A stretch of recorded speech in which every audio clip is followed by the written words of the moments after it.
சுவையான உருண்டை குழம்பு எப்படி செய்கிறதுன்னு பார்க்கலாமாங்க. 1 கப்பு கடலைப்பருப்பு, 1 கப்பு துவரம்பருப்பு, ஒரு 2 காஞ்ச மிளகா ஒரு 1 ஹவர் ஊற வச்சு எடுத்துக்கோங்க.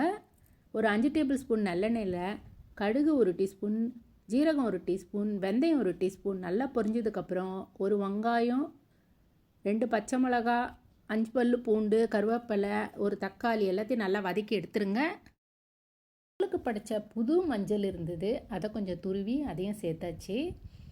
1 கொட்டை புளி எடுத்து நல்லா கரைச்சி அதையும் சேர்த்துட்டு, மிளகாத்தூள் 1 டேபிள் ஸ்பூன், உப்பு 1 டீஸ்பூன். நல்லா குழம்பு கொதிக்கும் போது இந்த மிக்சியில் இந்த கடலைப்பருப்பு ஊற வச்சதையும் சேர்த்துட்டு 1 டீஸ்பூன் சோம்பு, உப்பு சேர்த்து நல்லா அரைச்சிட்டு 1 டேபிள் ஸ்பூன் அரிசி மாவை சேர்த்து நல்லா உருண்டை பிடிச்சிட்டு, குழம்பு நல்லா கொதித்த உடனே இந்த உருண்டையை சேர்த்துட்டு, தேங்காய் ஒரு அரை முடி தேங்காவை நல்லா அரைச்சி அதையும் சேர்த்துட்டு சூப்பரான குழம்பு ரெடி.